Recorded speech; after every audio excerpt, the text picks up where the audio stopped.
आपको ये कहानी बहुत अच्छी लगेगी, खुद भी सुने औरों को भी सुनाए।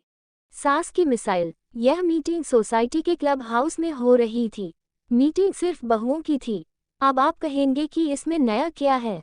सास बहू में तो सदियों से 36 का आंकड़ा रहा है। पीड़ित बहुएं तो घर घर मिल जाएंगी। हाँ, ये भी ठीक है, मगर ये बहुएं थोड़ा हटकर हैं। पढ़ी लिखी, अपडेट और सास से दूर पति संग अलग आशियाने में आज़ाद रहने वाली, यानी इनकी सासें परदेश में बसती है, या ये भी कह सकते हैं कि ये सासू बड़ी छोड़कर परदेश में बसी हुई हैं। फिर दुख काहे का। सास साथ नहीं रहती तो फिर कैसी टेंशन। यही तो बात है। सासू माँ साथ नहीं तो टेंशन नहीं, लोग यही समझते हैं। घूमो फिरो मौज करो, जैसी मर्जी वैसा जीने का नियम बनाओ। लेकिन जरा रीता, सोनाली, ज्योति, नीलाम, सुमन, प्रीति, चारू, कंचन, लंबी लिस्ट है। इनकी दुखती रग पर हाथ रखो तो पता चलेगा कि सासें दूर रहकर भी कैसे इन पर हुक्म चलाती हैं, और तब इनके दिल पर क्या बीतती है सहज अंदाजा लगा सकती हैं। त्राही त्राही करती है ये बेचारियां। किससे करे फरियाद और कौन सुनेगा इनकी फरियाद। ये होपलेस बहुएं दूसरे शहरों में रहने वाली अपनी सासों से परेशान होकर आज मीटिंग कर रही हैं। इस मीटिंग का धांसू आइडिया मिसेज जायसवाल का है। वे यूएसए में रहती हैं। 2 साल बाद त्योहार पर भारत आई हैं। होली मिलन समारोह में हंसी ठिठी के बीच उन्होंने कबूल किया, यहीं से बैठे बैठे मेरी सास अपना शासन चलाती हैं। उफ, मैं तंग आ जाती हूँ। कई बार लगता है 7 समंदर पार रहने का कोई फायदा नहीं। बिंदी भले ही नहीं लगाती हूँ, पर सास का हुक्म सिर माथे पर लगा कर रहना पड़ता है। हसीन जाक में जो बात निकली तो दूर तक गई। मैडम ज्योति ने ताड़ लिया कि मामला गड़बड़ है, अतः वे मिसेज जायसवाल के पीछे पड़ गईं। उन्होंने उनसे सास के कुछ राज भी उगलवा लिए। वे खुद भी दूसरे शहर में रहने वाली अपनी सासूमां से त्रस्त थीं। पूजा जायसवाल ने प्रस्ताव रखा, कल हम लोग क्लब हाउस में मिले और वहां अपनी अपनी बात रखें। हम सब मिलकर इस समस्या का समाधान खोजने की कोशिश करें कि कैसे सासू माँ की दखलंदाजी नहीं तीरंदाजी से छुटकारा पाया जाए। सोसाइटी की लगभग सारी बहुएं मीटिंग में आ गई थीं। मिसेज जायसवाल ने मोर्चा संभाला, अपनी अपनी सासू माँ से त्रस्त फ्रेंड्स, आप सबको पता है कि हम यहाँ क्यों इकट्ठा हुए हैं।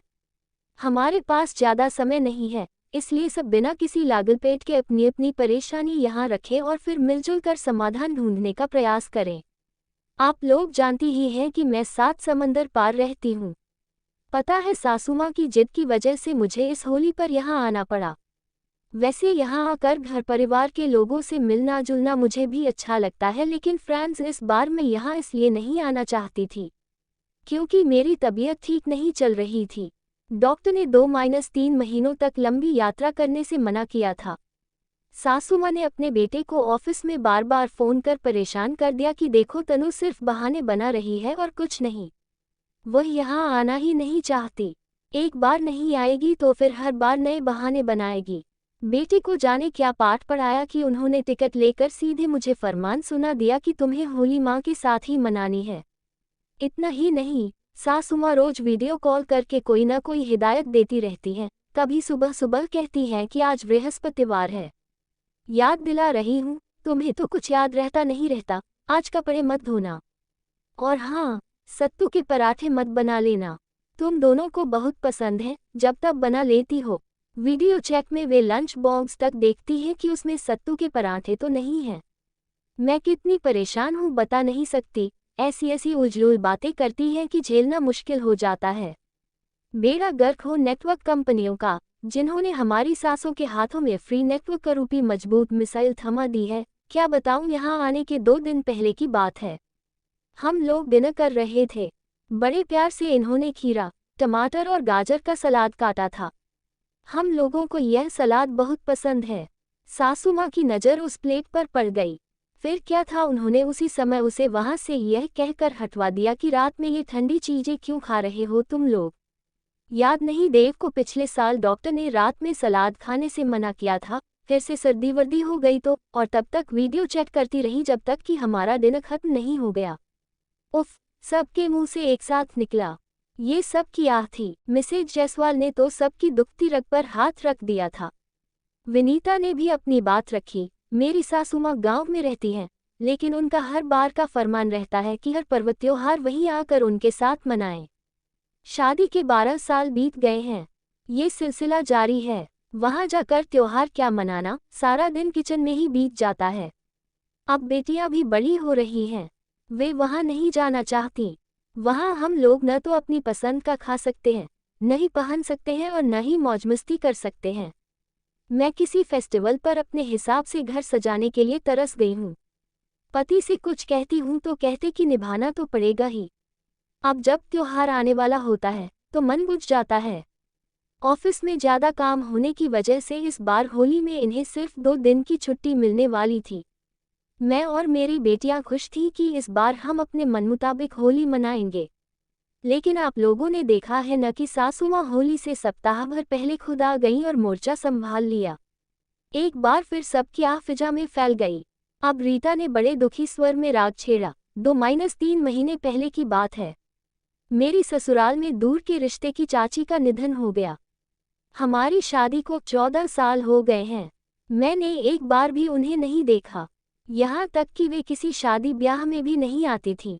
उनके परलोक गमन के बाद सासुमाँ का संदेशा आया कि हमारे यहाँ का रिवाज है कि किसी की मौत के बाद 10वीं तक घर में रोटी नहीं बनती, दाल सब्जी में छौंक नहीं लगता, हल्दी हींग भी नहीं डालते, यानी उबला खाना खाते हैं।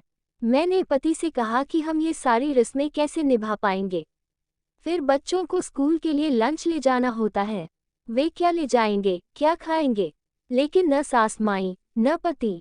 मैंने जिद ठानी तो पति ने ऐलान किया कि ठीक है, तुम खाना मत बनाओ, मैं खुद बनाऊंगा। अब बताएं मैं क्या करती। यही नहीं, हमारी ससुराल में 10वीं के दिन सिर मुड़ाने का रिवाज है। इन्होंने खुद का तो सिर मुड़वाया ही, 7 साल के बेटे का भी मुंडन करवा दिया। वह रोता रहा कि मुझे अपने बाल नहीं कटवाने, मुझे स्कूल में नाटक में भाग लेना है। उन्होंने उसकी एक नहीं सुनी। हाय रे बेचारा बच्चा, सबके मुंह से निकला। कुछ पलों के लिए वातावरण में सन्नाटा छा गया। फिर प्रीति की स्वलैरी हवा में तैरने लगी। मेरी सास छोटे शहर में रहती है। शादी को 2 साल ही हुए हैं और मैं उनकी हिदायतों से परेशान हो गई हूँ। आप लोग जानती ही हैं कि मैं प्रेग्नेंट हूँ। वे वहीं से फ़ोन कर कहती हैं कि शाम के समय बाहर न निकलूं। शाम में बुरा साया गर्भस्थ शिशु को नुकसान पहुंचा सकता है। मैं शाम को सैर करने के लिए तरस गई हूँ। न मैं किसी पार्टी में जा पाती हूँ और न थिएटर या मॉल में। पति शाम में आते हैं, वे बाहर ले जाना चाहते हैं, लेकिन इसी सोसाइटी में रिश्ते की एक नंद रहती है। वे सासुमाँ को सारी इन्फॉर्मेशन पहुंचा देती हैं और फिर सासुमाँ फ़ोन पर मुझे डांटती हैं। पति की भी क्लास लगती है, इसलिए अब पति भी शाम के बाद कहीं नहीं ले जाते। अब तो किसी जरूरी चेकअप के लिए भी शाम में निकलने पर काम जाती हूँ कि न जाने सासुमाँ का कब कौन सा कहर टूट पड़े।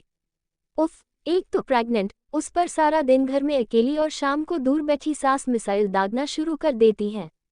लेकिन चारा क्या है, 1-1 कर सभी बहुएं अपनी अपनी मिसाइल रूपी सास का गुणगान करती गई और साथ ही ओह हाय उफ के साथ संवेदनशील खुसुर-फुसुर भी करती रहीं। मीटिंग थी कि खत्म होने का नाम नहीं ले रही थी और न ही कोई हल निकल पा रहा था। तारा भाभी बड़ी देर से सिर पर हाथ रख कर कुछ सोच रही थी। तीर मारने वाले अंदाज में उठी और बड़े जोश में हवा में हाथ लहरा कर बोली, लेकिन हमारे पति तो अपनी माँ को समझा सकते हैं न, अगर वे लोग उन्हें समझाएं तभी कुछ बात बने। चुगली करने वाले रिश्तेदारों को भी पाठ पढ़ाना पड़ेगा। अभी वो कुछ और कहना चाहती थी कि अचानक लेकिन कहते कहते रुक गई और मुख्य दरवाजे की ओर इशारा करने लगी। सबने देखा नीरजा मिश्रा की सास अचानक प्रकट हो गई थी। भारी भरकम डीलडौल, भरा भरा गोलमटोल चेहरा, मोटी मोटी काली आंखें, हरदम अपने साथ छाता रखती, हर मौसम में। उस छाते को उन्होंने मिसेज जायसवाल की ओर ऐसे ताना जैसे मिसाल छोड़ रही हो, अरे ओ मैडम, नीरजा कहाँ है, बताएंगी? इतनी भीड़ में कहाँ खोजो उसे, हम इतनी दूर से आए हैं और वह हमसे आंख में चौली खेल रही है, और तुम लोग यहाँ एक साथ क्यों जमा हुई हैं? कोई साजिश रच रही है क्या? चलो चलो, कोई काम धाम है या नहीं? नीरजा को ढूंढती उनकी आंखें ऐसे बाहर निकली जा रही थी जैसे सबको खा जाएंगी। नीरजा ने तेजी से उठकर सासुमाँ के पैर छुए और उनके साथ ही निकल गई। मीटिंग में जैसे भूचाल आ गया हो। अब ग्रुप में बंट कर बहुएं खुसुरफुसुर करने लगी थी। मिसेज जायसवाल कब कहाँ गायब हो गई किसी को पता ही नहीं चला। एक मिसाइल ही सब पर भारी पड़ गया। मेरे चैनल को पिलिच लाइक और सब्सक्राइब करें।